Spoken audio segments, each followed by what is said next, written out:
मोहोळ शहरातील प्रमुख रस्ते आणि सार्वजनिक ठिकाणी वाहतुकीस अडथळा ठरेल अशा रीतीने लावलेल्या दुकानांच्या डिजिटल बोर्ड, फ्लेक्स आणि जाहिरात फलकांवर आता मोहोळ नागरिकांना व वाहनधारकांना अडथळा निर्माण करणाऱ्या अशा दुकानदारांना वाहतूक पोलिसांकडून थेट कायदेशीर नोटीस बजावण्यात येत असून नियमांचे उल्लंघन केल्यास दंडात्मक कारवाई करण्यात येईल। मोहोळ शहरातील अनेक भागात व्यापाऱ्यांनी आणि दुकानदारांनी रस्त्यावर किंवा पदपथांवर अतिक्रमण करून धोकादायक पद्धतीने आपापल्या दुकानांचे बोर्ड लावले आहेत। यामुळे रस्त्यावरील रहदारीस मोठ्या प्रमाणात अडथळा निर्माण होऊन वारंवार वाहतूक कोंडी होत आहे। अपघाताचा धोकाही वाढत आहे। त्यामुळे पंढरपूर रोड, हॉटेल लोकसेवा ते जुना टोल नाका आदी ठिकाणी रस्त्यावर लावलेले तसेच रहदारीला अडथळा ठरणारे बोर्ड काढून घेण्यात आले आहेत। रहदारीला अडथळा निर्माण होऊ नये, अपघाताचे प्रमाण कमी व्हावे याची आता मोहोळ पोलिसांनी गंभीर दखल घेतली आहे।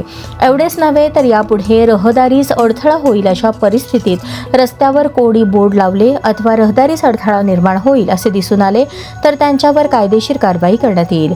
तसेच वाहतूक कोंडी व अपघात टाळण्याच्या अनुषंगाने सदरची मोहीम यापुढेही चालू राहील असे पोलीस निरीक्षक दीपक पाटील यांनी प्रसार माध्यमांशी बोलताना सांगितले।